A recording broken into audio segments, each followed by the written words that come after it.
I'll have a grande 2-pump vanilla latte, extra hot with ice to cool down the extra hotness and a couple extra shots of espresso. I mean, why not? This is an order that you might hear at Starbucks. Everybody loves Starbucks. Well, not everyone. Apparently, Australia doesn't. This video is called Why Starbucks Failed in Australia. I'm curious to know about this because they're all over the world. There's a couple here in Granada. There was like one or two in Malaga when we lived there. They're all over the world, but not in Australia. This is going to be a good video. Before we get going here, go ahead and like the video. That does help the channel a lot. Let's see what we can see. Starbucks has coffee shops all over the world. There are more than 28,000 locations in 76 markets. Oh my God, 28,000? Holy crap, I did not know that. From Shanghai to Guantanamo Bay. And in China, a new Starbucks location opens up every 15 hours. Oh my God. But there is one continent that seems uninterested in the hype over the Seattle-based coffee chain. And that continent is Australia. It's proven to be one of the toughest markets in the world to break into. So tough, in fact, that Starbucks closed more than 2/3 of its stores on the continent back in 2008. So wait, so they were there? Well, okay. I guess I didn't realize they were there. And then they had to close 2/3 of their stores. So it sounds like there may still be some there. Okay, so what went so wrong in Australia? This is an interesting question. What went so wrong with Starbucks in Australia? To answer that, let's go back to July of 2000.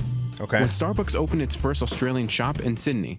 From there, it expanded fast. By 2008, Starbucks had 87 stores across the continent. Wow. I think one of the problems for Starbucks, and it's true for a lot of businesses that have been successful in one country, is that they thought that their business model could just roll out to a different environment and there was no need for them to adjust. But that was the problem. Yeah, I mean, it's not surprising. Sometimes it could be difficult for an American chain to adapt to a new location or a new, rules and laws and everything, because you may know this, but if you don't, you're going to learn right now what I'm about to say. But sometimes America thinks it's the best thing to ever exist in the history of ever. And countries should be happy that they're bringing this American-run company to their country.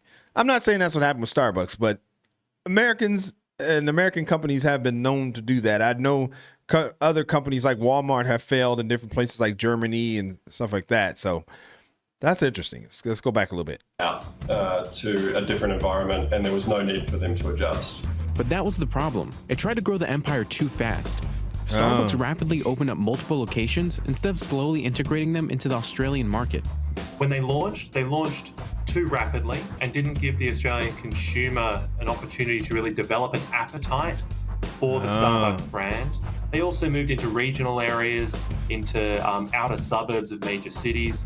And so for the Australian consumer, it was almost like it was too available for them. And so there wasn't this point of difference, this want, this need for Starbucks, and it wasn't an organic growth, which is what we very much saw in the US. And its first... That's true. That is what they saw in the US. Started obviously with one location in Seattle, I think. Okay, so they're saying that it's almost like it was so available that there's no novelty to it. So why even go? Like, I can just get Starbucks like tomorrow or whatever. Like, I don't even care. But I wonder if that's what really happened. To me, it seems like Australia would be a place that they are like, they want to support the locals and probably not too excited about a large corporation like Starbucks coming in and just taking over their community. I don't know. I could be wrong. Tell me what you think in the comments, but it seems like that's the kind of place Australia is. Need for Starbucks, and it wasn't an organic growth, which is what we very much saw in the US. In its first 7 years in Australia, Starbucks accumulated $105 million in losses. Oh, damn. By 2007, Starbucks Australia was hanging on by a thread, taking big loans from the US, totaling up to $54 million. And in 2008, Starbucks announced it was shutting down 61 stores. But of course, 2008 was a difficult time for businesses due to the financial crisis. Right. Along with the Australia closures, Starbucks also closed 600 underperforming American stores. But even still, such a retreat in Australia was embarrassing for the brand. When you're shutting down 75 stores, for the Australian consumer, when they did leave the market, or at least a large number of their stores were shut down, they didn't really care. It's partly because Australians are spoiled for choice when it comes to coffee. Oh, okay.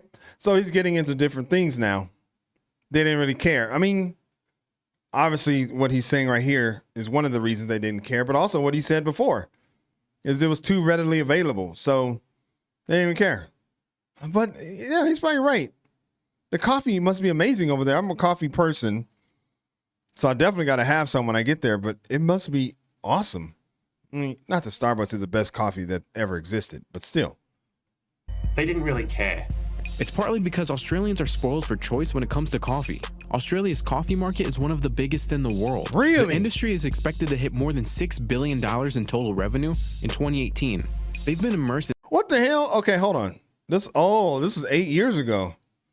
So this was, okay. What? Australia is that big for coffee? Well, that must mean they have, yeah, I could see that probably because they have, they can probably grow coffee there because of the environment. Let's go back a little bit. Choice when it comes to coffee.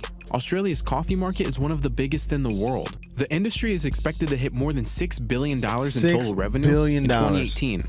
They've been immersed in nuances of cafe culture since the mid-1900s, when Italian and Greek immigrants began traveling to the country. The immigrants introduced Australians to espresso.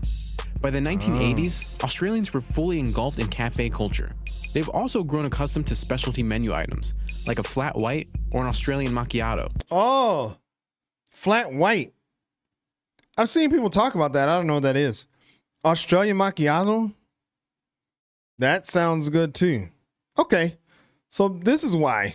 Because nobody give a damn about Starbucks and all this. I wouldn't either. It's like you're bringing in coffee that's not even as good. It's totally commercialized. Is that the right word?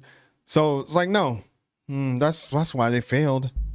So cafes in Australia were born out of like the Italian culture of, meeting a friend and knowing your local barista and it being kind of like a local meeting place where everyone knew each other and that coffee was just a part of that. And then Starbucks came in with what is more of an American style like coffee culture, which is essentially just like coffee is a product, coffee is a commodity, coffee is like perk me up in the morning. It's caffeination. Starbucks had a basic menu and offered more sugary drinks, which most Australians didn't like. In Australia, where local tastes are different, so we don't really want a coffee that's hundreds of ounces with lots of sugar in it. We want something a bit more sophisticated. Plus, Starbucks charge more than local cafes, so Australians. Oh, okay. I mean, Starbucks is asking to fail. Hello, you're going into a place that is like, you could just say the expert on coffee or, one of the experts on coffee. And you're trying to give them drinks that don't have as much coffee or not as good coffee brand. Sweet. Cost more money. Oh, God. Yeah, they were asking to fail here. Instead opted. Plus, Starbucks charged more than local cafes. So Australians instead opted to pay less for coffee they liked from a local barista they trusted. Yeah. And so when you come in with this big hey, we're going to open all these cafes and they're all going to be to-go focused, it just was the complete wrong market for what the Australian was used to. But there's one American coffee company that's thriving in Australia. Oh, what? Founded in Chicago and now based in Australia, Gloria Jean's got the traction in Australia that Starbucks couldn't. Gloria Jean's. Have I heard of that? I don't think. Maybe. I don't think so, though. It's in Chicago it started. Gloria Jean's has more than 400 Australian locations. Oh, wow. And serves more than 35 million consumers in Australia each year. So what is Glory Jeans doing in Australia that Starbucks isn't? Well, Yeah. the company attributes its success to two Australians who franchised the business in their home country. Shops started to show up in Australia in 1996. Fast forward to today, the company has a presence in every Australian state. Oh, wow. The reason? Its menu. The chain offers a wide variety of espresso drinks and specialty coffee. Failing to adapt its menu to Australians' coffee culture proved to be a mistake for Starbucks. Well, that's dumb. I mean, there's just no way around it. That's dumb. How would they go in there and just be like, we don't care if you like flat white. That's not what we normally have on our menu. So here, drink this espresso. It's Americano or something. What? Arrogance. That's arrogance and dumb. These people got it right. That's what I would do. I would just go in there and be like, what do you like, Australians? Tell me. We'll do that. Obvious. Failing to adapt its menu to Australians' coffee culture proved to be a mistake for Starbucks. And the company faces another challenge later this year: Italy. Oh. Starbucks is opening its first store in Milan in late 2018. Home of the espresso, Italy is rich in cafe culture. But according to Starbucks, it's not going to make the same mistakes that it did in Australia. The company said that it would develop in Italy with humility and respect for its coffee culture. It announced it would be opening a roastery, which is not your average cafe. It gives customers a chance to see coffee beans roasted and processed before their eyes. So there's a chance that it won't struggle like it did in Australia. But Right. Starbucks isn't admitting defeat in Australia either. Starbucks is staging a comeback on the continent. In 2014, Starbucks locations in Australia were purchased by the Mount Waverly-based Withers Group. Starbucks told CNBC that since its sale to the Withers Group, the company learned a lot. So this time, it's taken a different approach to putting Starbucks on the continent. So if you just think about it, Australia's a big tourism destination. There's a lot of US and Chinese tourists. Starbucks have been very successful in China, and it makes a lot of sense for them to build out because there are people looking for something that's familiar to them. Now with 39 locations in Brisbane, Melbourne, the Gold Coast, and Sydney areas, this time it's not looking to appeal to Australians. But instead, the coffee giant hopes to be a familiar face for tourists visiting popular vacation destinations. Oh. Wow. What the hell? I thought they said that they learned their lesson. But they didn't learn their lesson. They're just like, we don't care about the locals. We're going to appeal to the tourists who come over here. Yeah, I mean, I guess that's how they think they could do it. But what do the locals think about that? That's super interesting. In Australia. Coffee giant hopes to be a familiar face for tourists visiting popular vacation destinations in Australia. Australia's always been a high volume tourist market. The same thing in terms of international students at our universities, potential opportunities for them. And we're starting to see Starbucks enter into some large shopping malls here in Australia as well. Australia welcomed 9 million tourists from 2017 to 2018. And those international visitors spent more than $30 billion in 2017 alone. Oh, wow. So tourists could possibly be the key to keeping the company afloat and preventing another downfall. Well, okay. I mean, I guess that's one way to do it. Like, get stores that can stay there and be sustained by the tourist. And then hopefully over time, because it's been there so long, you start having locals that go there and buy coffee. That's an interesting way to do it. Like, why wouldn't you just change the way you do? Why wouldn't you just adapt to where the new location is? I don't know. Man, that was an interesting video. I did not know. Two things I didn't know. I didn't know that that Starbucks failed there. You just think that everywhere Starbucks goes, they're going to have success because it's freaking Starbucks. And then the other thing, I didn't realize how big the coffee culture was in Australia. I got to take a look at a video on that. If you have one, put it in the comments or fill out the recommendation form that we have down below. And I definitely want to take a look at that.